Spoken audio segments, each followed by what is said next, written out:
बिस्मिल्लाहिर्रहमानिर्रहीम। अस्सलाम वालेकुम students, welcome to my YouTube channel Medicology और मैं आपका टीचर मोहम्मद हबीब अमीन। आज की जो हमारी वीडियो है, आज हम पढ़ेंगे यूरिन फॉर्मेशन या फिर रेगुलेटरी फंक्शन ऑफ किडनी या फिर रीनल फिजियोलॉजी। ये लास्ट जो लेक्चर था, लास्ट जो वीडियो आई थी, उसमें आपको किडनी का स्ट्रक्चर पढ़ाया था, नेफ्रॉन के स्ट्रक्चर के बारे में पढ़ाया था और आज हम पढ़ेंगे उसके फंक्शन के बारे में, यानी यूरिन किस तरह से फॉर्म होता है। अच्छा जी, पहले कुछ जनरल बातें कर लेते हैं। जो किडनी पे ब्लड आता है, उस ब्लड के साथ वेस्ट मटेरियल होता है और जो ब्लड रिटर्न सर्कुलेशन में जा रहा होता है वो फ्री ऑफ वेस्ट मटेरियल होता है। सही है। तो अब इसका मतलब क्या हुआ? इसका मतलब ये हुआ कि किडनी क्या कर रहा है, उस वेस्ट मटेरियल को ब्लड से निकाल ले रहा है। तो ये किस तरीके से निकालता है, आज की वीडियो में हमने ये पूरा प्रोसेस डिस्कस करना है। अच्छा जी, यूजुअली होता ये है कि अगर हम कैलकुलेट करें, जो बुक में गिवन है, हमारी सिंटैक्स बुक में ये ब्लॉक गिवन है पेज नंबर 17 में, जिसमें ये बताया गया है कि किडनी में एक दिन में, पूरे दिन में तकरीबन 1100 से 2000 लीटर तक ब्लड किडनी में आ रहा होता है। यानी किडनी में फिल्ट्रेशन चल रही होती है। सही है। और फिल्टर करता है और उस फिल्ट्रेशन के बाद, सही है, उस फिल्ट्रेशन के बाद जो फिल्ट्रेट बनता है वो तकरीबन 180 लीटर बनता है। सही है, ये रीनल फिल्ट्रेट बन रहा होता है। और फिर उसके बाद कुछ बहुत सारी चीज़ें रीअब्जॉर्ब हो जाती हैं जो कि वापस ब्लड में चली जाती हैं और फिर फाइनली पूरे दिन में जो यूरिन पास आउट होता है वो 1 to 2 लीटर यानी 1 से 2 लीटर का अमाउंट है। अच्छा, यानी यूजुअली हम ये कह सकते हैं कि हमारी बॉडी में 5 लीटर ब्लड है और ये 5 लीटर ब्लड जो है किडनी में, अगर हम ये अज्यूम कर रहे हैं, अगर ये मान लें कि 2000 लीटर तक ब्लड किडनी फिल्टर करता है, तो ये 5 लीटर का ब्लड किडनी से तकरीबन 300 से 400 बार गुजर रहा होता है। सही है, 300 से 400 बार गुजरता है और फिर उसके बाद इसी दौरान इसमें पूरी बॉडी में घूमते घूमते जितना वेस्ट मटेरियल होता है किडनी उसको फिल्टर करता रहता है और फिर ये ब्लड वहाँ से गुजरता है फिल्टर होता हुआ और जो एसेंशियल चीज़ें उनको रीअब्जॉर्ब करते हुए आगे निकल जाता है। और फिर उसके बाद होता है ये कि फाइनली हमारी बॉडी में जो यूरिन फॉर्म होता है वो तकरीबन 1 से 2 लीटर के करीब है। अब सवाल यहाँ पर यह आता है कि अगर इसी तरह होता रहा, 1 से 2 लीटर ब्लड, 1 से 2 लीटर यूरिन निकलता रहा किडनी में से, तो हमारा जो ब्लड है उसका वॉल्यूम कम क्यों नहीं हो जाता? क्योंकि 5 लीटर ब्लड है, अब वो किडनी में जाता है, यूरिन निकल जाता है, फिर ब्लड वापस जाता है, तो इस तरह से तो ब्लड का वॉल्यूम कम हो जाना चाहिए था, लेकिन ऐसा नहीं होता है। इस वजह से नहीं होता क्योंकि यूरिन से जो वॉल्यूम आउट जा रहा होता है, यूरिन से जो वॉल्यूम निकल रहा होता है फ्लूइड का, वो हम पानी पी के उसको मेंटेन कर लेते हैं। सही है। और समटाइम ऐसा भी होता है कि बहुत ज़्यादा पानी पी लिया है तो यूरिनेशन भी बढ़ जाती है, क्योंकि बहुत ज़्यादा पानी पीते हैं तो क्या होता है, वाटर का लेवल बॉडी से बढ़ जाता है और वाटर का लेवल जब बॉडी से बढ़ता है तो यूरिनेशन भी ज़्यादा हो जाती है। तो किडनी के जो हमने अब तक किडनी का फंक्शन ये पढ़ा कि किडनी एक्सक्रीटरी ऑर्गन है, तो एक्सक्रीटरी ऑर्गन होने के साथ साथ किडनी ऑस्मो रेगुलेटरी ऑर्गन भी है। ऑस्मो रेगुलेटरी ऑर्गन कैसे है? जब हमारी बॉडी ओवरहाइड्रेट हो जाती है, जब बहुत ज़्यादा पानी पी लेते हैं तो यूरिन डाइल्यूट यूरिन पास करता है। सही है, ताकि वाटर मेंटेन रहे, वाटर का बैलेंस मेंटेन है। और इसी तरह से जब डिहाइड्रेशन होती है तो कंसनट्रेटेड यूरिन पास करता है ताकि तब भी ज़्यादा से ज़्यादा फ्लूइड लॉस ना हो जाए बॉडी का। तो खैर, अब हम पढ़ते हैं ज़रा कि किडनी किस तरीके से फिल्ट्रेशन कर रहा होता है। सबसे पहला जो स्टेप होता है वो है अल्ट्रा फिल्ट्रेशन का। अल्ट्रा फिल्ट्रेशन का मतलब क्या होता है? फिल्ट्रेशन का मतलब क्या होता है? फिल्ट्रेशन का मतलब है सेपरेट कर देना, यानी किडनी में जो ब्लड आया है उसमें से वेस्ट मटेरियल को निकालना है। सही है। अच्छा जी, तो किडनी में से उसको निकालना यानी फिल्टर करना। अब देखें होगा क्या, अल्ट्रा फिल्ट्रेशन लिखा है। अल्ट्रा फिल्ट्रेशन का मतलब है फिल्ट्रेशन एट मॉलिक्यूलर या माइक्रोस्कोपिक लेवल। सही है, बहुत छोटे छोटे पार्टिकल्स को सेपरेट करना। मैं आपको एक एग्जांपल देता हूँ। आपको अगर वाटर में सॉइल डाल के दे दिया जाए तो सॉइल जो होता है समाउ मिक्स तो नहीं होता, लेकिन अगर आपसे कहा जाए कि भाई इसको सेपरेट करो, आप सिंपली फिल्टर पेपर से उसको गुजारोगे और वो सेपरेट हो जाएगा। लेकिन अगर आपको वाटर में शुगर डिजोल्व करके दे दिया जाए और आपको कहा जाए कि सेपरेट करो, तो फिल्टर पेपर से गुजारने से वो सेपरेट नहीं होगा, क्योंकि वो डिजोल्व हो चुका है। अब उसको जो उसकी जो सेपरेशन होगी वो मॉलिक्यूलर लेवल पर होगी। तो यहाँ पर भी कुछ इसी तरह से हो रहा होता है कि जो फिल्ट्रेशन होती है माइक्रोस्कोपिक या मॉलिक्यूलर लेवल पे होती है, that's why it is called ultra filtration. सही है, अल्ट्रा का वर्ड यही रिप्रेजेंट कर रहा है। अच्छा भाई, अब एक और बात, अल्ट्रा फिल्ट्रेशन का जो प्रोसेस होता है ये नॉन सेलेक्टिव होता है। नॉन सेलेक्टिव का मतलब ये है कि जब ब्लड यहाँ से फिल्टर होकर निकलता है तो सिर्फ ऐसा नहीं होता कि वेस्ट मटेरियल ही रीनल ट्यूब में जा रहा है, और इसके साथ साथ ब्लड के कुछ एसेंशियल कंपोनेंट भी रीनल ट्यूब में चले जाते हैं। तो अब उसको वापस भी लाना है तो उसके लिए रीअब्जॉर्प्शन का प्रोसेस होगा। सही है, तो खैर हम अल्ट्राफिल्ट्रेशन से स्टार्ट करते हैं। अगर आपने नेफ्रॉन के स्ट्रक्चर वाली वीडियो नहीं देखी तो आप उसको एक बार देख लो, छोटी सी वीडियो है, उसके बाद आपको ये वीडियो अच्छी तरह से समझ में आएगी। अच्छा जी, अब होगा क्या अल्ट्राफिल्ट्रेशन। मैंने आपको बताया था अल्ट्राफिल्ट्रेशन होती कहाँ है, रीनल कॉर्पसल में। रीनल कॉर्पसल किडनी के नेफ्रॉन के दो पार्ट होते हैं, रीनल कॉर्पसल एंड या हमारी सिंध बुक उसको माल्पीजियन बॉडी से बता रही होती है, या उसको रीनल कॉर्पसल, यानी अगर हम फेडरल बुक को फॉलो करें, फेडरल की बुक को, तो उसमें लिखा है रीनल कॉर्पसल, और अगर यही चीज़ सिंध बोर्ड में देखें तो ये माल्पीजियन बॉडी के नाम से है। तो रीनल कॉर्पसल या माल्पीजियन बॉडी में क्या होता है, बोमेंस कैप्सूल और ग्लोमेरुलस, तो यहाँ पे होती है अल्ट्राफिल्ट्रेशन, और जो बाकी का पार्ट है रीनल टिब्यूल है और बाकी की कैपिलरीज है। अब क्या होगा, यहाँ पे अल्ट्राफिल्ट्रेशन होती है। अल्ट्राफिल्ट्रेशन में क्या होता है, ब्लड जब यहाँ से आया, अल्ट्राफिल्ट्रेशन के बाद जो ब्लड आगे जाता है उसमें से ब्लड के कुछ essential component plus waste material, ये सारी चीज़ें चली जाती हैं बोमेंस कैप्सूल के ट्यूब के अंदर। सही है, और ब्लड वेजल में ब्लड के कुछ सब्सटेंसेस रह जाते हैं। अब देखें होता क्या है, अल्ट्राफिल्ट्रेशन के लिए दो चीज़ें रिस्पॉन्सिबल होती हैं। यहाँ पे देखें, ये मैंने जो दिखाया है ये वाली है, this one is efferent arteriole, और ये जो वापस जा रही है आगे, यानी ये this one is efferent arteriole. अब दोनों में अगर आप डिफरेंस को देखो, ये थोड़ा सा थिक है और ये थोड़ा सा थिन है। सही है, यानी इसका ल्यूमेन ज़्यादा है, इसका ल्यूमेन कम है। अब अगर एक बात आपको एक छोटी सी एग्जांपल बताई जाए कि लेट्स सपोज कि एक ब्रिज है। सही है, एक ब्रिज है जिसकी दोनों साइड पे खाई है। सही है, और दोनों तरफ ओपन है। जो आने का रास्ता है वो बड़ा है, लेकिन जो जाने का रास्ता है वो बहुत छोटा है।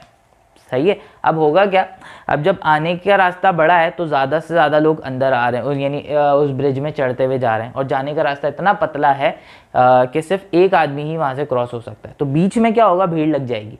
अब भीड़ लग जाएगी, धक्कम धुक्की स्टार्ट हो जाएगी और लोग इधर उधर गिरना शुरू हो जाएंगे। इन द सेम वे यहाँ पे भी होता है कि यहाँ से ज़्यादा ब्लड आ रहा है और इफेरेंट आर्ट्रियोल से कम ब्लड निकल रहा है, तो जिसकी वजह से सबसे पहला इफेक्ट ये होता है कि ग्लोमेरुलस का जो ब्लड प्रेशर है वो हाई हो जाता है।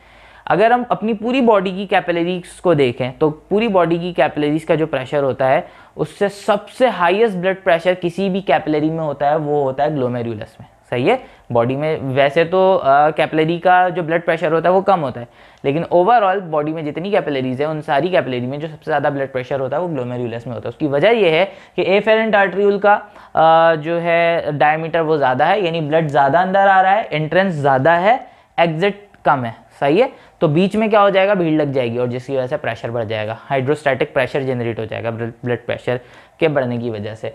अब क्या होगा, यहाँ पे एक चीज़ ज़रा समझनी है हमने, मैंने इसको थोड़ा सा यहाँ पर ड्रॉ करके दिखाया है। ये ग्रीन वाला दिखाया है बोमेंस कैप्सूल, और ये जो रेड वाला दिखाया है ये ब्लड वेजल है।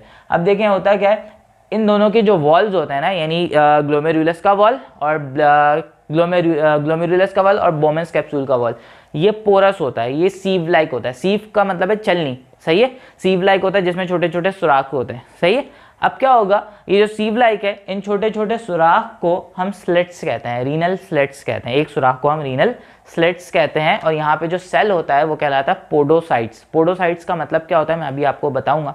अब होगा क्या, ये छोटे छोटे से सुराख प्रेजेंट है यहाँ पे, जिनको हम रीनल स्लिट्स कह रहे हैं। अब होगा क्या, अब होता कुछ यूँ है कि जब ब्लड प्रेशर इसका ज़्यादा होता है तो उस प्रेशर की वजह से ब्लड इन सुराख में से, इन स्लिट्स में से निकल के इस बोमेंस कैप्सूल के ल्यूमेन में आना शुरू हो जाता है, यानी इसके स्पेस में आना शुरू हो जाता है, क्योंकि यहाँ का ब्लड प्रेशर ज़्यादा है और ये जो इनके वॉल्स हैं ये कैसे हैं, सीव लाइक हैं, यानी स्लिट्स इनमें प्रेजेंट है, जिसकी वजह से ब्लड निकल के आना शुरू हो जा रहा है बोमेंस कैप्सूल में। सही है, अच्छा, यहाँ पे मौजूद होता है पोडोसाइट्स, जिसकी वजह से इन सीव का जो साइज होता है, इन स्लिट्स का जो साइज होता है वो बहुत ज़्यादा लिमिटेड होता है, ताकि सिर्फ छोटे छोटे मॉलिक्यूल ही पास हो सकें, बाकी जो बड़ा मॉलिक्यूल है वो ब्लड में ही रह जाएं। सही है, छोटे छोटे मॉलिक्यूल ही इस बोमेंस कैप्सूल में आ जाए। तो पोडोसाइट का काम ये होता है कि वो जो उस पोर्स की या स्लेट की का जो साइज होता है उसको मेंटेन रखता है, ताकि कोई बड़ा मॉलिक्यूल यहाँ से पास आउट ना हो सके। अब होता है क्या है, अब होता ये है कि यहाँ से सारे कंपोनेंट ब्लड में से निकल के आ जाते हैं ग्लोमेरुलस में। सही है, सारे कंपोनेंट निकल के आ जाते हैं सिवाय प्लाज्मा प्रोटीन के। प्लाज्मा प्रोटीन आपने ब्लड की कॉम्पोजिशन पढ़ी होगी, जिसमें आपने पढ़ा होगा कि जो प्लाज्मा होता है उसमें कुछ प्रोटीन्स होते हैं, जिसमें फिब्रिनोजन है, प्रोथ्रोम्बिन है और ग्लोब्यूलिन है, एल्ब्यूमिन है। ये सारे ये सारे जो प्रोटीन्स होते हैं ये प्लाज्मा प्रोटीन्स होते हैं। तो इनके अलावा इनका साइज़ बड़ा होता है, और इसके अलावा जो ब्लड के कॉर्पसल्स होते हैं जैसे आरबीसी, डब्ल्यूबीसी, थ्रोम्बोसाइट्स, ये सारे कॉर्पसल्स जो होते हैं ये ब्लड में ही रह जाते हैं, यानी ब्लड वेजल में ही रह जाते हैं, ग्लोमेरुलस के वेजल में ही रह जाते हैं। और बाकी का सारा मटेरियल, बहुत सारा मटेरियल आ जाता है कहाँ पे, सारा का सारा नहीं, काफ़ी सारे मटेरियल आ जाते हैं ग्लोमेरुलस में, सॉरी बोमेंस कैप्सूल में। अब जब यहाँ पर आ जाते हैं, वेस्ट मटेरियल भी है इसमें, और इसके साथ साथ ब्लड के कुछ एसेंशियल कॉम्पोनेंट्स भी यहाँ पर आ चुके हैं। सही है, ब्लड के कंपोनेंट्स भी आ चुके हैं, वेस्ट मटेरियल भी है। अब इनको वापस चाहिए। सही है, तो आगे का जो प्रोसेस होगा वो रीअब्जॉर्प्शन का होगा। सही है। अच्छा, अब एक और बात मैं आपको बता दूं, होता ये है कि यहाँ से जो फिल्ट्रेशन होती है, यानी किडनी का जो फंक्शन होता है वो इसी फिल्ट्रेशन के ऊपर डिपेंड करता है।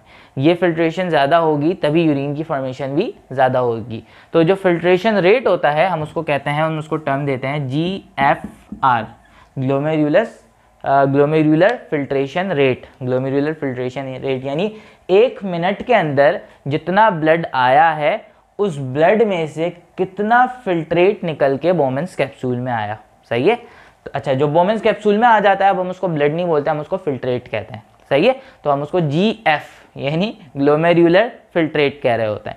और उसका रेट क्या होता है, उसका रेट तकरीबन ये होता है कि 1 मिनट में एक एवरेज के अकॉर्डिंग, यानी अगर हमने जो हमारी सिंध बोर्ड में लिखा है कि 1200 से 2000 लीटर ब्लड जो है वो एक पूरे दिन में किडनी में आता है, अगर हम उसके हिसाब से कैलकुलेट करें तो तकरीबन 600 से 700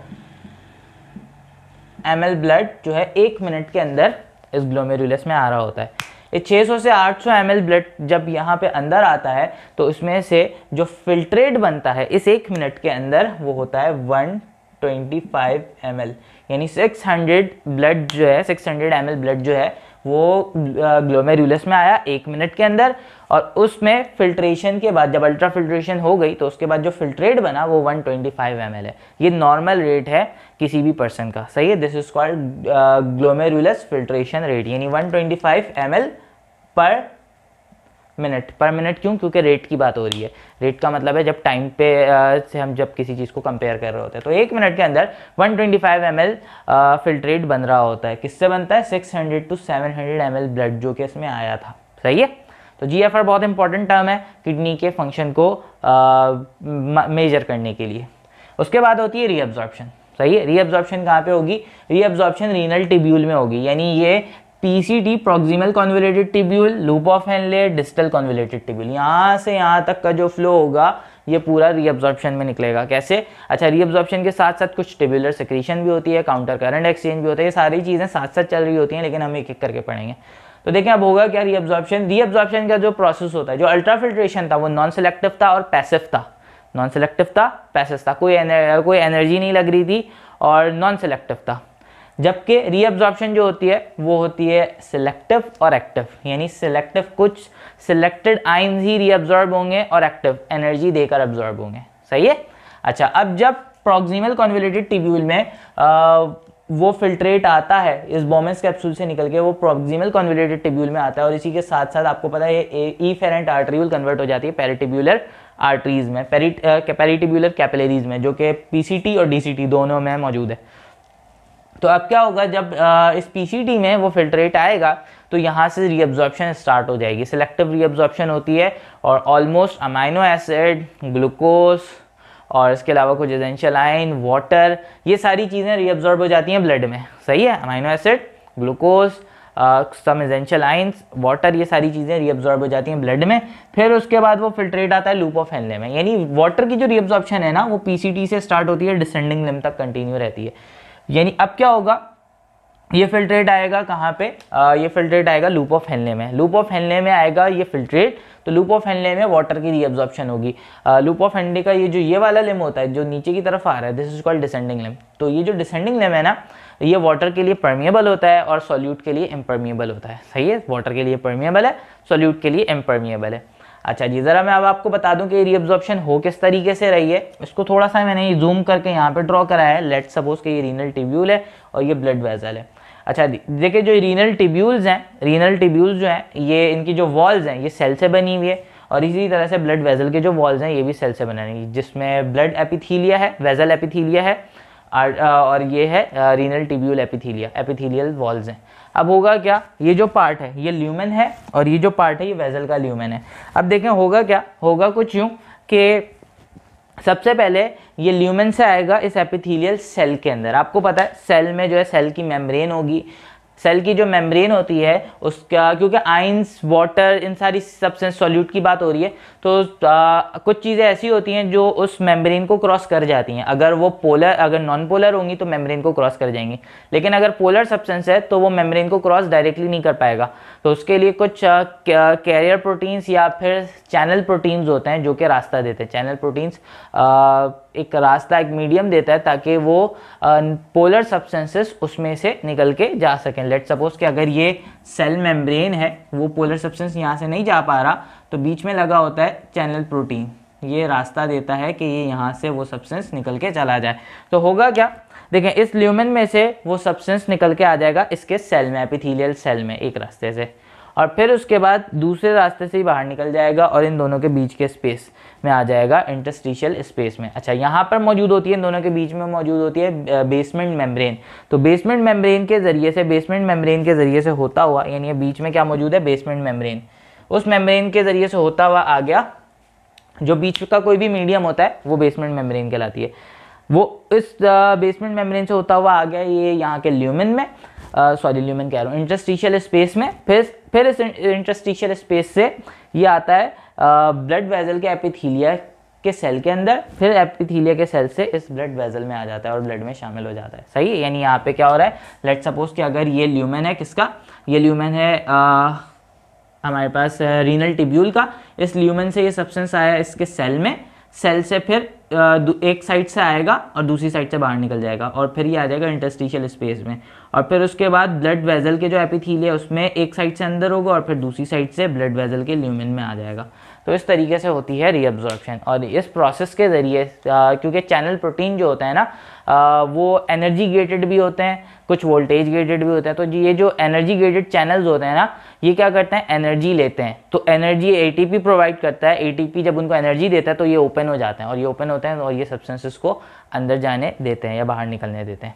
सही है, तो दैट्स वाई ये एक्टिव होता है और सिलेक्टिव होता है। सिलेक्टिव चीज़ें, सिलेक्टिव चीज़ें किस लिए, क्योंकि चैनल प्रोटीन जो होता है ना, वो हर पार्ट के लिए, हर आयन के लिए सिलेक्टिव होता है। जैसे नर्व इम्पल्स में आपने पढ़ा होगा सोडियम चैनल, तो वो सिर्फ सोडियम को ही पास होने देगा, पोटेशियम चैनल सिर्फ पोटेशियम को ही पास होने देगा। तो सिर्फ क्योंकि ये जो रीअब्जॉर्प्शन हो रही है ये इन चैनल्स की मदद से हो रही है, इन चैनल्स की मदद से ही वो सब्सटेंस पास आउट होगा, अंदर जाएगा, बाहर निकलेगा।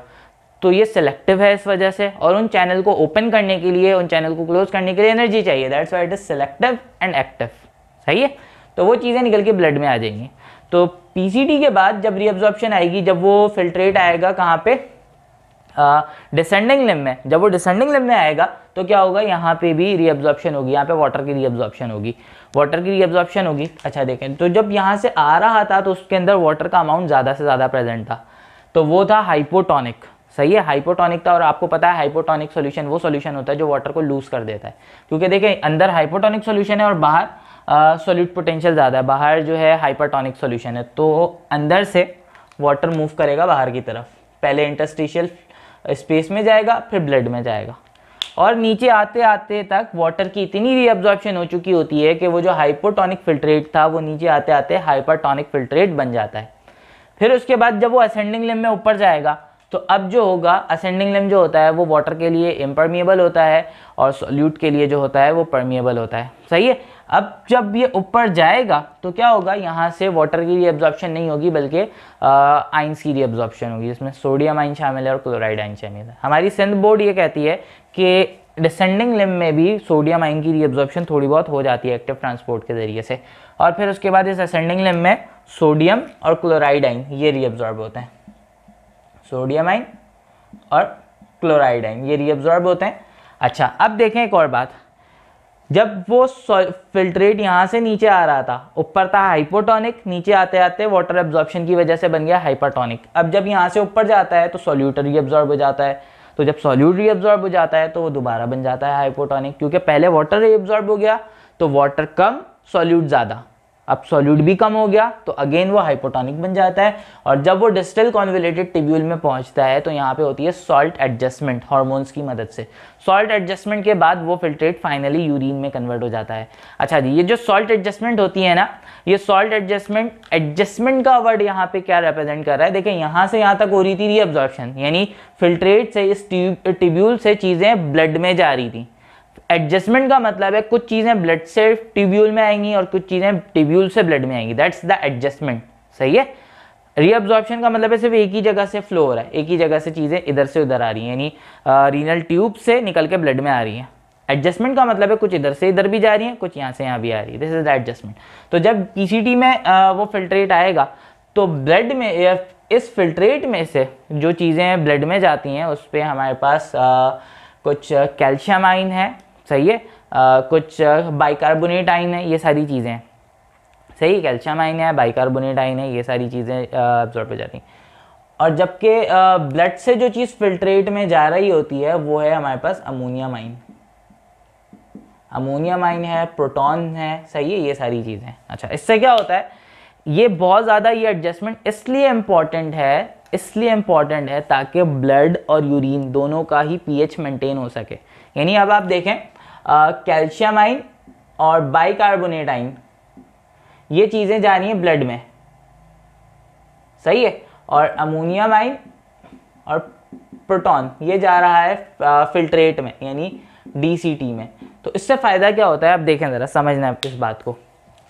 जब ये जो अमोनियम आयन है, सॉरी NH4 होगा ये अमोनियम आयन और हाइड्रोजन आयन अंदर जाता है, यानी ब्लड ट्यूब्यूल के अंदर जाता है, तो हाइड्रोजन आयन ज़रूरी होता है एसिडिक पीएच को मेंटेन करने के लिए, क्योंकि आपको पता है हाइड्रोजन आयन जब ज़्यादा होगा, हाइड्रोजन आयन की कंसंट्रेशन ज़्यादा होगी, पीएच उतना कम होगा। सही है, पीएच उतना कम होगा, वो मुझे पीएच का फॉर्मूला एग्जैक्टली तो याद नहीं है, लेकिन आई गेस कुछ इस तरह का होता है, इक्वल टू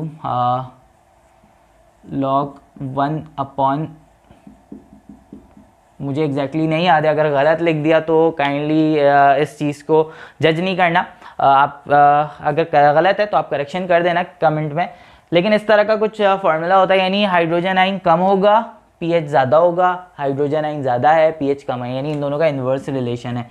सही है, तो इसका मतलब है जब यूरिन में हाइड्रोजन आयन की कंसंट्रेशन बढ़ जाएगी, कैसे बढ़ जाएगी, क्योंकि ब्लड से हाइड्रोजन आयन एब्जॉर्ब हो रहा है और डिस्टल कॉन्वोल्यूटेड टिब्यूल में, जिसकी वजह से क्या होगा, हाइड्रोजन आयन की कंसंट्रेशन बढ़ जाएगी और पीएच कम होने लगेगा। तो जब पीएच कम होता है तो एसिडिटी बढ़ती है, और यूरिन का पीएच ऑलमोस्ट 4.5 से 7.5 के करीब होता है।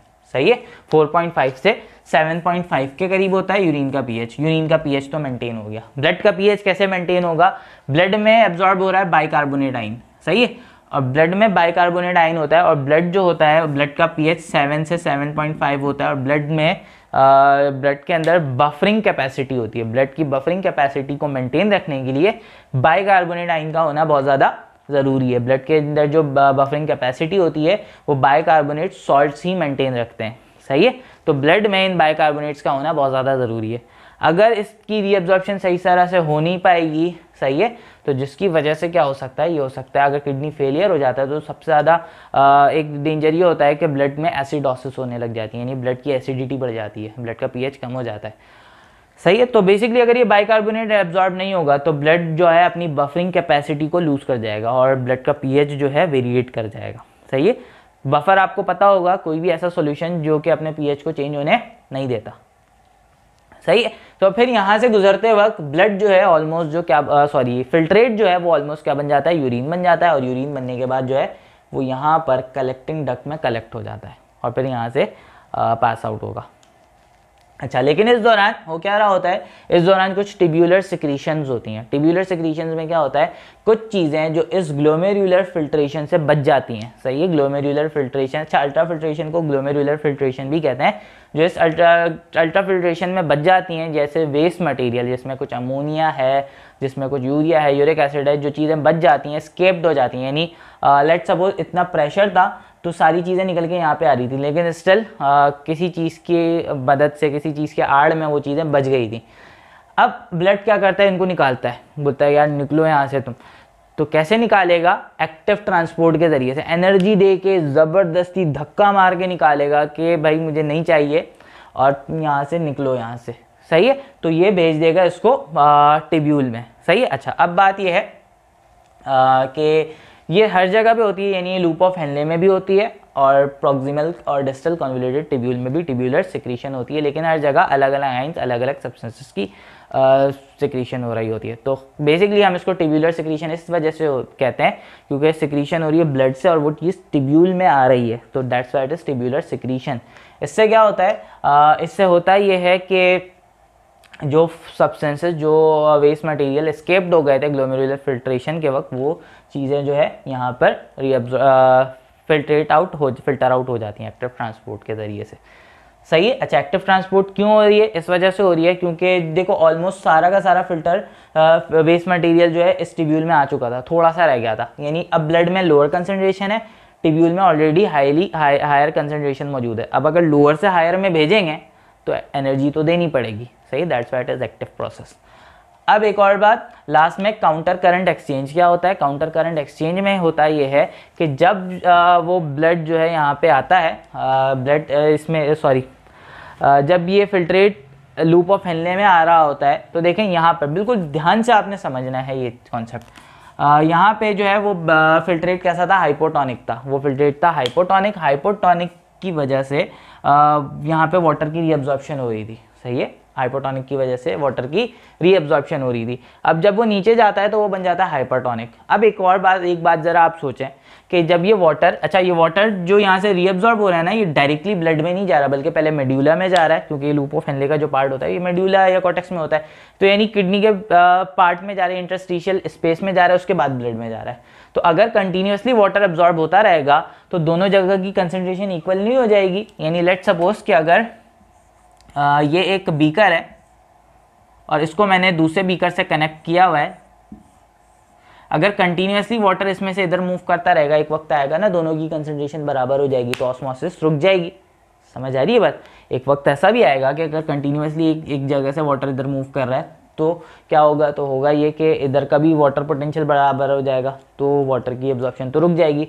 तो उसके लिए क्या होता है, जब वो फिल्ट्रेट नीचे मूव करते हुए यूँ आ रहा होता है और जब यहाँ से ऊपर जाता है तो यहाँ से जो सॉल्यूट की रीअब्जॉर्प्शन होती है ना, तो होता क्या है, देखें यहाँ पे वाटर एब्जॉर्ब हो रहा है तो उससे वाटर पोटेंशियल इसका बढ़ रहा है। सही है, इसका वाटर पोटेंशियल बढ़ता जा रहा है क्योंकि वाटर की रीअब्जॉर्प्शन हो रही है। तो जब यहाँ से रिवर्स डायरेक्शन में जब ये असेंडिंग लिम्ब में जब ये ऊपर जाता है तो इस ऊपर जाने की वजह से यहाँ पे सॉल्यूट एब्जॉर्ब हो रहा है, तो ये सॉल्यूट आ जाता है यहाँ पर डिसेंडिंग लिम्ब से असेंडिंग से डिसेंडिंग की तरफ आ जाता है, जिसकी वजह से क्या होता है, जो वाटर की रीअब्जॉर्प्शन से वाटर पोटेंशियल बढ़ गया था वो सॉल्यूट के आ जाने से वो बैलेंस हो जाता है। यानी वाटर पोटेंशियल बढ़ा था, सॉल्यूट भी आ गया, सॉल्यूट पोटेंशियल भी बढ़ गया। सही है, तो कंसंट्रेशन ग्रेडियंट मेंटेन रहती है। तो इसको हम कहते हैं काउंटर करंट एक्सचेंज। क्यों काउंटर करंट एक्सचेंज कह रहे हैं, क्योंकि देखें यहाँ से जो है ये जो डिसेंडिंग लिम्ब है, यहाँ से फ्लूइड नीचे जा रहा है और यहाँ से ऊपर आ रहा है, तो काउंटर करंट ने अपोजिट डायरेक्शन में यहाँ से नीचे आ रहा है, वाटर एब्जॉर्ब हो रहा है और यहाँ से ऊपर जा रहा है तो सॉल्यूट एब्जॉर्ब हो रहा है, तो जिसकी वजह से सॉल्यूट यहाँ पर आ रहा है और क्या कर रहा है, कंसंट्रेशन को बैलेंस कर रहा है। सही है, that's why it is the counter current exchange. अच्छा, अब एक और बात ज़रा समझनी है, ये पूरा काउंटर करंट एक्सचेंज नहीं है, थोड़ा सा मुश्किल पार्ट ज़रूर है, लेकिन आपको समझाने की कोशिश करता हूँ मैं। अब ज़रा एक चीज़ देखें यहाँ पे, जब यहाँ से फाइनली ये जो ब्लड आ रहा होता है, ये ब्लड घूमता घूमता यहाँ पे आता है लूप ऑफ हेनले में और ये बन जाता है वाजा रेक्टा, और फिर वाजा रेक्टा से ब्लड जो है वो रीनल वीन में कलेक्ट होकर वापस चला जाता है। तो अब अगर हम यहाँ से देखें तो फिल्ट्रेट यूँ जा रहा है और ब्लड यूँ जा रहा है। सही है, फिल्ट्रेट जो है, फिल्ट्रेट यहाँ से यूँ करके मूव करता हुआ यूँ जा रहा है और ये ब्लड जो है इस वाजा रेक्टा से मूव करता हुआ फाइनली किस में कन्वर्ट हो जा रहा है, ब्लड वीन में, और फिर आगे चला जा रहा है। यानी ब्लड की डायरेक्शन इस वाजा रेक्टा में इस लूप ऑफ हेनले के में फिल्ट्रेट की डायरेक्शन से अपोजिट है, तो ये भी काउंटर करंट हो गया। अब इस काउंटर करंट में एक्सचेंज कैसे होता है, इस एक्सचेंज को ज़रा समझना होगा। क्या मैंने आपको बताया था कि कंटिन्यूसली जब वाटर यहाँ से रीअब्जॉर्ब हो रहा होता है, जब कंटिन्यूसली वाटर रीअब्जॉर्ब होता है तो वाटर की कंसनट्रेशन यहाँ पे बढ़ जानी चाहिए, वाटर की कंसनट्रेशन बढ़ जानी चाहिए, तो वाटर की रीअब्जॉर्प्शन यहाँ पे रुक जाएगी, क्योंकि ट्यूब्यूल में भी वाटर है, इस इंटरस्टिशियल स्पेस में भी वाटर है, दोनों जगह पे वाटर है, तो रुक जानी चाहिए। तो पहली चीज़ तो यहाँ पे इसको सॉल्यूट यहाँ पर आ जाता है जो कि असेंडिंग लिम्ब से एब्जॉर्ब हो रहा है और यहाँ पर आके इसको बैलेंस कर देता है, तो जिसकी वजह से वाटर की एब्जॉर्प्शन कंटिन्यू रहती है। अब क्या होता है, वाटर की रीअब्जॉर्प्शन और ज़्यादा बढ़ जाती है। कैसे बढ़ जाती है, जब यहाँ से ब्लड वापस निकल रहा होता है, जब इस वाजा रेक्टा से ब्लड वापस निकल रहा होता है तो यहाँ से जो वाटर एब्जॉर्ब हुआ है उसको एब्जॉर्ब करता हुआ आगे निकल जाता है, जिसकी वजह से इसके एब्जॉर्ब होने से जो वाटर पोटेंशियल बढ़ा था वो ब्लड में एब्जॉर्ब होने की वजह से वाटर पोटेंशियल अगेन इस जगह पे कम हो जा रहा है। यानी वाटर ट्यूब्यूल से इंटरस्टिशियल स्पेस में आया, इंटरस्टिशियल स्पेस से ब्लड में चला गया, ब्लड उसको लेके आगे चला गया, तो इंटरस्टिशियल स्पेस में वाटर की कंसंट्रेशन बढ़ती ही नहीं है। सही है, अगर पहले जो बढ़ रही थी उसको सॉल्यूट आके मेंटेन कर रहा था, वाटर पोटेंशियल बढ़ रहा था, सॉल्यूट पोटेंशियल भी बढ़ जा रहा था, तो क्या हो रहा था, तो यहाँ पे वाटर यहाँ पे जो कंसंट्रेशन ग्रेडियंट था वो मेंटेन था। इसके अलावा जब ब्लड यहाँ से वापस निकलने लग जाता है, तो जब ब्लड यहाँ से निकल रहा होता है तो इस वाटर को भी लेता हुआ चला जाता है, ताकि कंटिन्यूअसली यहाँ पे कंसंट्रेशन ग्रेडियंट मेंटेन रहे और वाटर की एब्जॉर्प्शन जो है कंटिन्यू रहे। सही है। अच्छा, इसके अलावा जो वाजा रेक्टा होता है ना, ये वाजा रेक्टा का जो ब्लड प्रेशर होता है वो कम होता है, ब्लड का फ्लो जो होता है वो almost 1% to the whole kidney होता है। तो ये क्योंकि किडनी फिल्टर कर रहा है तो इस फिल्ट्रेशन के लिए किडनी को भी ब्लड चाहिए, किडनी को भी नरिशमेंट चाहिए, किडनी को भी ऑक्सीजन चाहिए, फूड चाहिए, तो ये वाजा रेक्टा का जो ब्लड होता है ये उसको फूड और ये सारी चीज़ें प्रोवाइड कर रहा होता है। सही है। तो होपफुली आपको ये बात आज की समझ में आई होगी। अब एक और चीज़ हम ज़रा यहाँ पे पढ़ लेते हैं। मैंने यहाँ पे डायग्राम बताई है, दो तरह के नेफ्रॉन्स होते हैं। नेफ्रॉन में क्या होता है, एक होता है कॉर्टिकल नेफ्रॉन और एक होता है जस्टा मेड्यूलरी नेफ्रॉन। ये दो रीजन बनाए, this let suppose this one is the cortex and this one is the medulla, ये पायरामिड है। तो एक नेफ्रॉन ऐसा होता है जिसका लूप ऑफ हेनले सिर्फ और सिर्फ कॉर्टेक्स तक ही होता है और इससे ज़्यादा नहीं होता, मेड्यूला तक नहीं आ रहा होता, पायरामिड तक इनकॉर्पोरेटेड नहीं होता, तो ये कहलाता है कॉर्टिकल नेफ्रॉन। सही है, जो कि ज़्यादातर ह्यूमन किडनी में मैक्सिमम 60 to 70 या 80% तक मौजूद होता है। और कुछ नेफ्रॉन ऐसे होते हैं जिनका लूप ऑफ हेनले इतना लंबा होता है कि वो मेड्यूला तक आ रहा होता है, ये कहलाता है जस्टा मेड्यूलरी नेफ्रॉन। सही है, और इससे रीअब्जॉर्प्शन ज़्यादा होती है क्योंकि लूप ऑफ हेनले की लेंथ जितनी ज़्यादा होगी वाटर की रीअब्जॉर्प्शन उतनी ज़्यादा होगी, क्योंकि यहाँ पे इस वजह से जो अभी मैंने आपको समझाया। अच्छा जी, एक और चीज़, जो कॉर्टेक्स होता है, जो कॉर्टिकल नेफ्रॉन होता है, उसका जो ग्लोमेरुलस होता है वो बिल्कुल रीनल कैप्सूल के करीब होता है, बिल्कुल एंड साइड पे होता है, जबकि जस्टा मेड्यूलरी नेफ्रॉन का जो ग्लोमेरुलस होता है वो थोड़ा सा नीचे होता है, मेड्यूला से करीब होता है।